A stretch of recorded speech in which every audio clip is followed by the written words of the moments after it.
जय हिंद साथियों, मैं आदेश आपका राही आदि क्लासेस में स्वागत करता हूं। तो हम सभी सीटेट के लिए हिंदी का प्रैक्टिस सेट सॉल्व करते हैं जो कि प्रीवियस ईयर होता है। उम्मीद है आप सभी अधिक से अधिक सहयोग करेंगे, क्लास को लाइक करेंगे, क्लास को शेयर करेंगे और अपने सभी साथियों को कहेंगे इस चैनल को सब्सक्राइब करने के लिए। अब हम अपनी क्लास को शुरू करते हैं। सबसे पहले हमें गद्यांश दिया गया है, इस गद्यांश को पढ़ेंगे और उसके बाद जो भी हमसे प्रश्न पूछा जाएगा इस गद्यांश के अंतर्गत हम उसका आंसर देंगे। तो निर्देश में दिया गया है 91 से 99 तक नीचे गद्यांश को पढ़कर पूछे गए प्रश्नों के सबसे उचित उत्तर वाले विकल्प को चुनना है। तो गद्यांश क्या है? स्थूल एवं बाह्य पदार्थ एवं मानसिक पदार्थों एवं भावों की अपेक्षा अधिक महत्व के विषय नहीं है। जो व्यक्ति रचनात्मक कार्य करने में समर्थ है उसे भौतिक स्थूल लाभ अथवा प्रलोभन न तो लुभाते हैं और न ही प्रोत्साहित करते हैं। विश्व में विचारक 10 में से एक ही व्यक्ति होता है, उसमें भौतिक महत्वाकांक्षाएं अत्यल्प होती हैं। पूंजी का रचयिता कार्ल मार्क्स जीवन भर निर्धनता से जूझता रहा।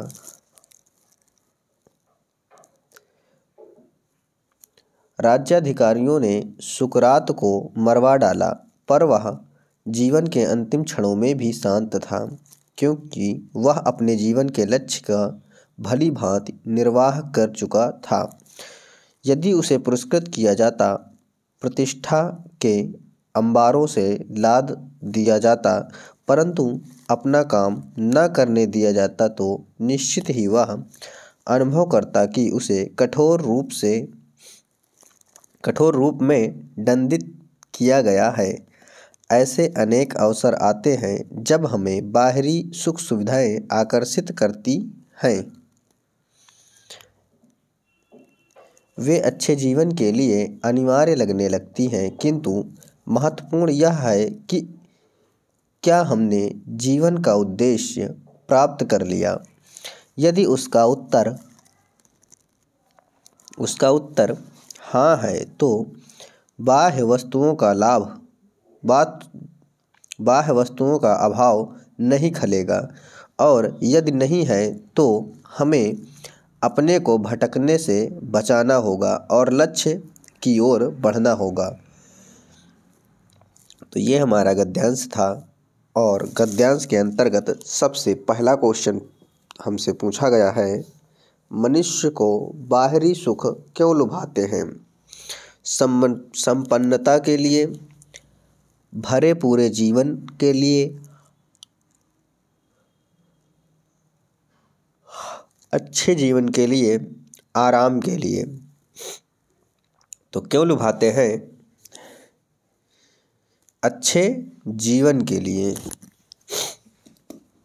राइट आंसर क्या हो जाएगा कि अच्छे जीवन के लिए। अगले क्वेश्चन पे चलते हैं। अगला क्वेश्चन है हमारा, जो व्यक्ति रचनात्मक कार्य करने में समर्थ है, वाक्य में रेखांकित शब्द के स्थान पर कौन सा शब्द प्रयुक्त नहीं किया जा सकता है? क्षमतावान, सक्षम, शक्तिशाली, सामर्थ्यवान। तो यहाँ पर कौन सा शब्द है जो समर्थ के स्थान पर नहीं आ सकता है? तो राइट आंसर होगा शक्तिशाली। क्या हो जाएगा? शक्तिशाली हो जाएगा।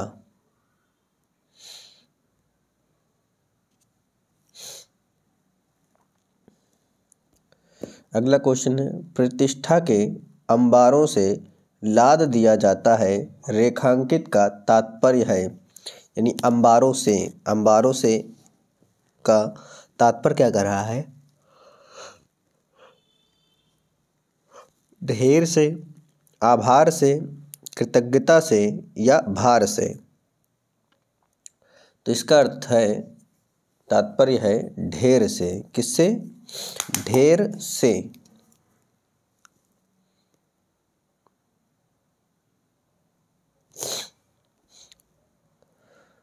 अगला क्वेश्चन है हमारा, भली भांति निर्वाह कर चुका था उपरोक्त वाक्य में क्रिया विशेषण है। हमें यहाँ पर क्रिया विशेषण बताना है। भली भांति, निर्वाह, कर चुका या भली। तो यहाँ पर करना और इसका विशेषण भली भांति, निर्वाह करना हो जाएगा। तो निर्वाह करना का विशेषण जो होगा, क्रिया विशेषण, वह होगा भली भांति। क्या हो जाएगा? भली भांति हो जाएगा। राइट आंसर ऑप्शन ए सही हो जाएगा। अगला क्वेश्चन है, महत्वाकांक्षा किन शब्दों से मिलकर बना है? यह हमारा संधि विच्छेद दिया गया है। महत्व धन आकांक्षा, महत्व धन आकांक्षा, महत्व धन कांक्षा, महत्व धन आकांक्षा। तो इसका राइट आंसर क्या होगा? महत्व धन आकांक्षा। तो हो जाएगा महत्वाकांक्षा। अगर इसमें पूछे कि कौन सी संधि है, तो इसमें स्वर संधि है, और स्वर संधि में भी इसमें दीर्घ स्वर संधि है। अगला क्वेश्चन है, भौतिक लाभ किन्हें नहीं लुभाते? सामर्थ्यवान लोगों को, जीवन का लक्ष्य पूरा करने वालों को, रचनात्मक कार्य करने वालों को, धन संपन्न लोगों को। तो ये किनको नहीं लुभाते हैं? रचनात्मक कार्य करने वालों को। हमारा राइट आंसर क्या होगा? ऑप्शन सी, रचनात्मक कार्य करने वालों को।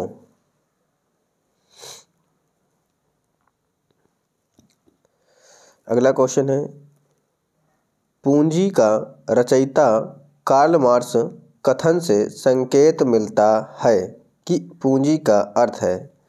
पूंजी का अर्थ है एक विचार, एक ग्रंथ, विरासत या धन संपत्ति। जो पूंजी का अर्थ है वह क्या है? एक ग्रंथ हो जाएगा। क्या हो जाएगा? एक ग्रंथ हो जाएगा।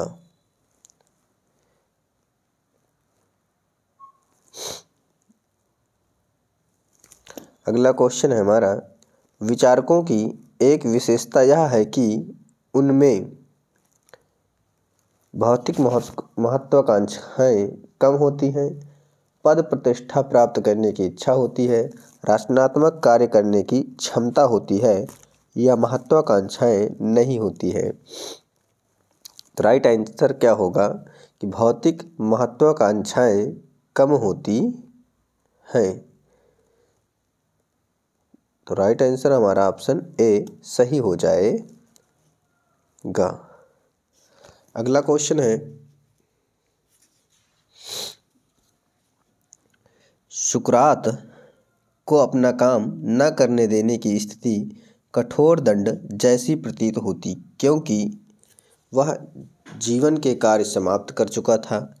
वह स्थूल प्रलोभनों की अपेक्षा नहीं करता था। उसे जीवन का उद्देश्य प्राप्त करने में रोक दिया गया होता, वह अंतिम क्षणों में भी शांत था। तो सुकरात को अपना कार्य न करने देने की स्थिति कठोर दंड जैसी होती, क्योंकि उसे जीवन का उद्देश्य प्राप्त करने में रोक दिया गया होता। यानी राइट आंसर हमारा ऑप्शन सी सही हो जाएगा। आगे हमें काव्यांश दिया गया है। इस काव्यांश को पूरी तरह से पढ़ना है और उसके बाद हमें इस काव्यांश के अंतर्गत जो प्रश्न किया जाएगा, पूछा जाएगा, उसका उत्तर हमें देना है। काव्यांश है, रोना और मचल जाना भी क्या आनंद दिखाते हैं, बड़े बड़े मोती से आंसू जयमाला पहनाते थे। मैं रोई माँ काम छोड़ कर आई, मुझको उठा लिया, झाड़ पोंछ कर चूम चूम गीले गालों को सुखा दिया। आजा बचपन एक बार फिर दे दे अपनी निर्मल शांति, व्याकुल व्यथा मिटाने वाली वह अपनी प्राकृत विश्रांति। वह भोली सी मधुर सरलता, वह प्यारा जीवन निष्पाप, क्या फिर आकर मिटा सकेगा तू मेरे मन का संताप। मैं बचपन को बुला रही थी, बोल उठी बिटिया मेरी, नंदनवन सी फूल उठी यह छोटी सी कुटिया मेरी। तो यह हमारा पद्यांश था, काव्यांश था, कविता था। अब इसके क्वेश्चनों को पढ़ेंगे और फिर जो भी हमसे क्वेश्चन किया जाएगा उसका उत्तर हमें देना है। तो क्वेश्चन क्या है? बचपन। बचपन शब्द है, विशेषण है, सर्वनाम है, संज्ञा है या क्रिया विशेषण है? तो बचपन हमारा कैसा शब्द है यह हमें बताना है। तो बचपन हमारा संज्ञा है। क्या है? संज्ञा है। अगर पूछता कौन सी संज्ञा है बचपन में, तो भाववाचक संज्ञा है, क्योंकि बचपन भाव को दर्शा रहा है। आगे चलते हैं। आगे क्वेश्चन क्या कह रहा है? नंदनवन सी फूल उठी यह छोटी सी कुटिया मेरी का भाव है, यानी इसका अर्थ बताना है। कुटिया सुंदर हो गई, कुटिया में आनंद उमड़ उठा, कुटिया में शांति छा गई, या छोटी कुटिया बड़ी हो गई। तो इसका राइट आंसर क्या होगा? कुटिया में आनंद उमड़ उठा। क्या? कुटिया में आनंद उमड़ उठा। अगला क्वेश्चन है, मिटा सकेगा तू मेरे मन का संताप, उक्त पंक्ति में तू किसे कहा गया है? बचपन को, कवि को, पाठक को, बच्चे को? किसको कहा गया है? बचपन को कहा गया है। राइट आंसर ऑप्शन ए, बचपन को। आगे चलते हैं। अगला क्वेश्चन है, कवयित्री अपने बचपन को क्यों बुलाना चाहती है? अपनी बिटिया की याद में, बचपन के आनंद की याद में, बचपन के खेलों की याद में, माँ की यानी अपनी माँ की यादों में। तो क्यों बुलाना चाहती है? बचपन की आनंद की याद में। क्या? कि जो बचपन होता है वो बहुत ही बड़ा प्यारा होता है, ना कोई टेंशन, ना कोई फिक्र। तो क्या होता है? बचपन के आनंद के याद में। अगला क्वेश्चन देखते हैं। अगला क्वेश्चन कह रहा है, बच्चे की आंखों से निकलते आंसू को देखकर क्या अनुभूति होती है? सुख की, प्यार की, विजय की, कष्ट की? तो किसकी अनुभूति होती है? प्यार की अनुभूति होती है। तो ऑप्शन हमारा राइट हो जाएगा ऑप्शन सी। अगला क्वेश्चन है, व्याकुल व्यथा मिटाने वाली में प्रयुक्त अलंकार है। व्याकुल व्यथा मिटाने वाली में प्रयुक्त अलंकार हमें बताना है। अगर आप देख रहे हैं तो यहाँ पर व्या आया है, यहाँ पर व्या आया है, यानी एक ही वर्ण दो या दो से अधिक बार आए तो वहाँ पर अनुप्रास अलंकार होता है। क्या होता है? अनुप्रास अलंकार होता है। राइट आंसर सी हो जाएगा। आगे चलते हैं। अगला क्वेश्चन है, किसी भी भाषा पर अधिकार प्राप्त करने के लिए सबसे महत्वपूर्ण है, यानी किसी भाषा पर हमें अधिकार जमाना हो तो सबसे ज़्यादा क्या महत्वपूर्ण होता है? शब्दों के अर्थ जानना, उस भाषा की वाक्य संरचना जानना, उस भाषा का अधिकाधिक प्रयोग करना, उस भाषा का व्याकरण जानना। तो राइट आंसर इसका क्या हो जाएगा कि उस भाषा का अधिक से अधिक प्रयोग करना। राइट आंसर ऑप्शन हमारा सी सही हो जाएगा। अगले क्वेश्चन पे चलते हैं। अगले क्वेश्चन के जो ऑप्शन हैं, दो ऑप्शन इस पेज पर हैं और दो ऑप्शन अगले पेज पर दिया गया है। समावेशी कक्षा में बच्चों की आवश्यकताओं को पूरा करने में भाषा शिक्षक के रूप में आपकी मुख्य जिम्मेदारी नहीं है। क्या बताना है? मुख्य जिम्मेदारी जो नहीं है। बच्चों की भाषा संबंधी क्षमताओं की पहचान करना यह एक अच्छे टीचर की जिम्मेदारी होती है। बच्चों के विभिन्न प्रकार की दृश्य श्रव्य सामग्री उपलब्ध कराना यह भी आवश्यकता होती है। अब आगे देखते हैं, आगे क्या है कि बच्चों का आकलन करते समय अति उदार बनना।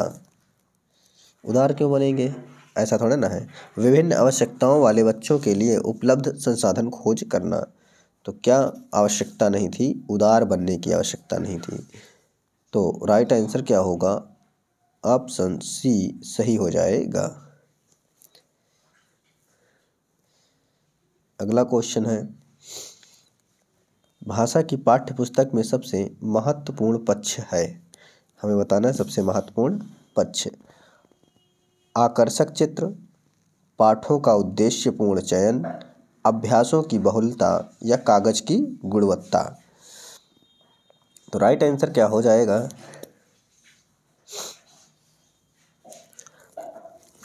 पाठों के उद्देश्यपूर्ण चयन। क्या होगा, पाठकों का उद्देश्यपूर्ण चयन हमारा राइट आंसर हो जाएगा। भाषा की पाठ्य पुस्तक में सबसे महत्वपूर्ण पक्ष। अगला क्वेश्चन है, ये रह गया था, बच गया था। क्या कह रहा है कि पढ़ने की संस्कृति के विचार के क्रम में डैश पठन को प्रोत्साहित किए जाने की आवश्यकता है। किस चीज़ के प्रोत्साहित करने की आवश्यकता है, वैयक्तिक, सास्वर, मौन, सामूहिक। तो राइट आंसर क्या हो जाएगा, वैयक्तिक हो जाएगा। अगले क्वेश्चन पे चलते हैं।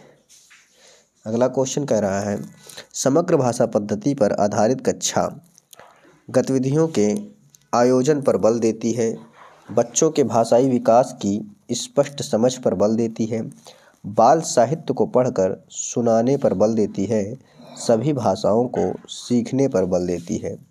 तो इसका राइट आंसर क्या होगा कि बच्चों के क्या होगा कि बच्चों के भाषाई विकास की स्पष्ट समझ पर बल देती है। तो राइट आंसर ऑप्शन हमारा बी सही हो जाएगा। क्या, ऑप्शन बी सही हो जाएगा। आगे चलते हैं।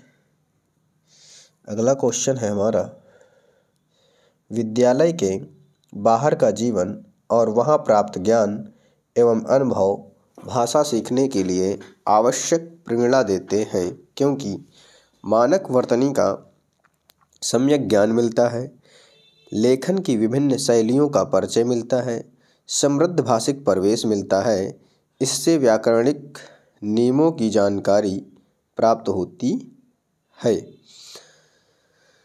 तो क्या है कि समृद्ध भाषिक परिवेश मिलता है। जब विद्यालय के बाहर का जीवन होता है और वहाँ ज्ञान प्राप्त एवं अनुभव भाषा सीखने के लिए होता है, तो क्या होता है, क्योंकि समृद्ध भाषिक परिवेश वहाँ पर अच्छा खासा मिल जाता है। तो राइट आंसर हमारा ऑप्शन सी सही हो जाएगा। आगे चलते हैं अगले क्वेश्चन पे। तो अगला क्वेश्चन है हमारा, पहली कक्षा में प्रवेश लेने से पहले आमतौर पर बच्चे, यानी छोटे बच्चे हैं, जब स्कूल में उनका शुरू होता है तो पहली कक्षा में प्रवेश लेते हैं, तो आमतौर पर बच्चे क्या होते हैं, पठन लेखन में दक्ष होते हैं, स्व अभिव्यक्ति जानते हैं, भाषा के व्याकरणिक नियम जानते हैं या तुतलाकर बोलते हैं। तो यहाँ पर क्या है कि आप सभी जानते हैं कि पठन लेखन में दक्ष कैसे हो सकते हैं, दक्ष तो होगा नहीं, व्याकरणिक नियम कैसे जानेंगे ही नहीं, और स्व अभिव्यक्ति जानते हैं। क्या जानते हैं, स्व अभिव्यक्ति अपने आप में जानते हैं। तो राइट आंसर हमारा ऑप्शन बी सही हो जाएगा।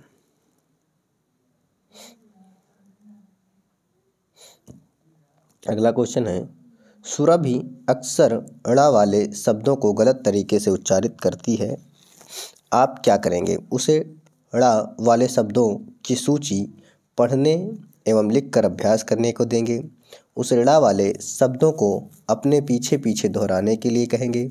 उसे सहजता के साथ अपनी बात कहने के लिए प्रोत्साहित करेंगे। उस ऋणा वाले शब्दों की सूचना पढ़ने एवं बोलकर अभ्यास करने के लिए देंगे। तो यहाँ पर क्या है, आप क्या करेंगे पूछा था, तो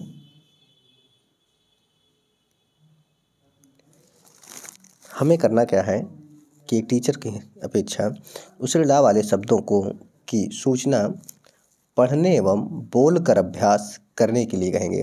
जब वो बार बार बोलकर अभ्यास करेगी तो धीरे धीरे वो सीख जाएगी। तो राइट आंसर हमारा ऑप्शन डी सही हो जाएगा। आगे चलते हैं। हमारा अगला क्वेश्चन कह रहा है, प्राथमिक स्तर पर पढ़ने की क्षमता का आकलन करने की दृष्टि से सबसे अधिक महत्वपूर्ण है। प्राथमिक स्तर पर पढ़ने की क्षमता का आकलन करने की दृष्टि से सबसे अधिक महत्वपूर्ण विराम चिन्हों का ज्ञान, अर्थ का निर्माण, पढ़ने में प्रवाह या वर्णों की पहचान। तो यहाँ पर क्या होगा, राइट आंसर हो जाएगा अर्थ का निर्माण। जब अर्थ का निर्माण धीरे धीरे होगा तब बहुत ही आसानी तरह से सीखेंगे, समझेंगे। आगे है अगला क्वेश्चन कि भाषा की कक्षा में कहानी सुनाने का मूल उद्देश्य है। भाषा की कक्षा में कहानी सुनाने का मूल उद्देश्य है बच्चों की कल्पना शक्ति का विकास, बच्चों में सुनकर दोहराने की आदत का विकास, बच्चों को अनुशासन में रखना, बच्चों का मनोरंजन। मनोरंजन तो बिल्कुल गलत हो जाएगा। कल्पना शक्ति का विकास, अनुशासन में रहने का। तो सबसे सही क्या होगा, जब कहानी सुनाते हैं तो बच्चे बहुत अधिक कल्पना करते हैं, यानी सोचते विचारते हैं। उस सोचने विचारने की शक्ति का हमें विकास विकसित हो जाएगा। उनमें क्या होगा, मूल उद्देश्य कल्पना शक्ति का विकास होगा। दोहराने की आदत गलत होती है। मनोरंजन तो बिल्कुल नहीं। बच्चे अनुशासन में रखना, अनुशासन में बच्चों को डांट कर थोड़े ना रखना है।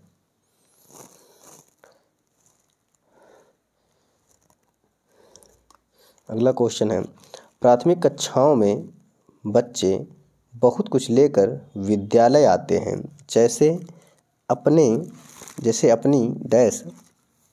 अपने अनुभव, दुनिया को देखने का अपना दृष्टिकोण, क्या समस्याएं, भाषा, पाठ्य पुस्तकें या कमियां।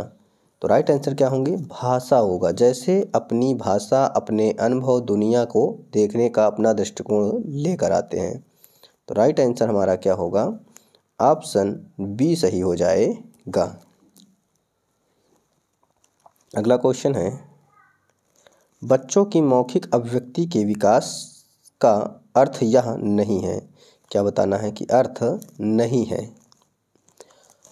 वाद विवाद में बेझिझक होकर बोलना, कहानी सुनकर शब्दशः दोहराना, अपनी कल्पनाओं की मौखिक अभिव्यक्ति, बातचीत में सक्रिय भागीदारिता का निर्वाह करना।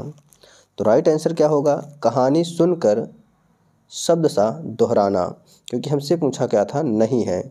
तो जो नहीं है तो वह क्या होगा, कहानी सुनकर शब्दशः दोहराना। अगला क्वेश्चन है,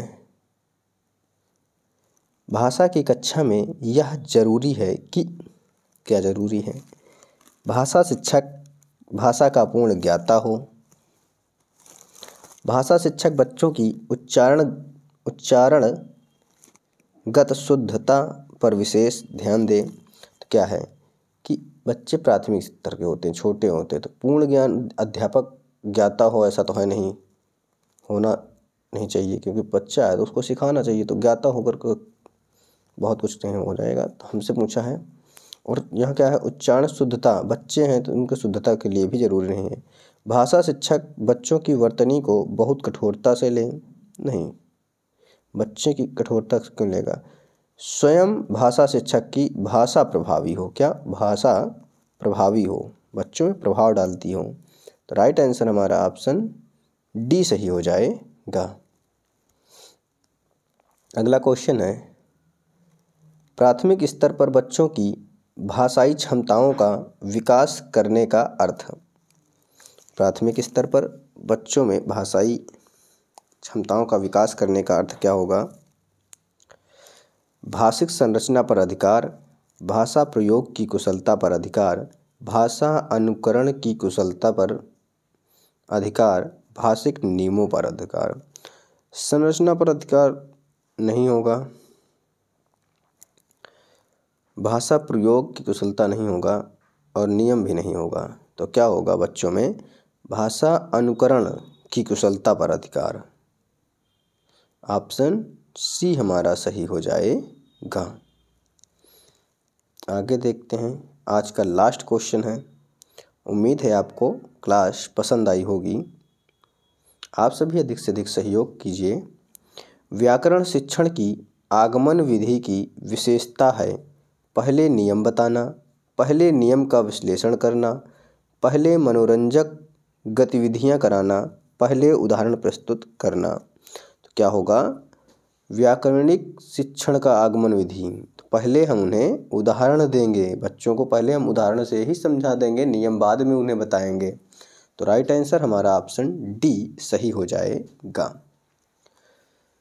तो आप सभी से एक ही रिक्वेस्ट है, आप सभी छोटा भाई बड़ा भाई या कुछ भी समझकर क्लास को अधिक से अधिक शेयर कीजिए, लाइक कीजिए और लोगों को सब्सक्राइब के लिए भी बोलिए, क्योंकि सब्सक्राइब करने का, लाइक करने का, कमेंट करने का, इन सब का कोई चार्ज नहीं लगता है। ये है, अगर आप यहाँ आते हैं, पढ़ते हैं, हो सकता है आपको कुछ ना कुछ मैं दे पाऊँ, दे सकूँ। कोशिश तो पूरी मेरी यही रहती है कि मैं आप सभी के लिए अच्छा कर सकूँ। बस आप सभी से इतना ही चाहता हूँ, क्लास में आएँ, शुरू से अंत तक क्लास को देखें। कम समय हो थोड़ी स्पीड बढ़ा कर देख लीजिए, बाद में देख लीजिए, कभी भी देख लीजिए। आपकी जो राय हो कमेंट के माध्यम से आप हमें बता सकते हैं, सर ऐसा सुधार करना चाहिए, ये ऐसा कर दीजिए और अच्छा होगा। मैं वैसा भी करने के लिए तैयार हूँ। बस आप सभी का साथ चाहिए पूर्ण रूप से। अधिक से अधिक लोग जुड़ते रहिए। बस आज की क्लास को यहीं पे समाप्त करना चाहूँगा। आप सभी का इस क्लास में जुड़ने के लिए, इस चैनल पर जुड़ने के लिए आप सभी का बहुत बहुत धन्यवाद।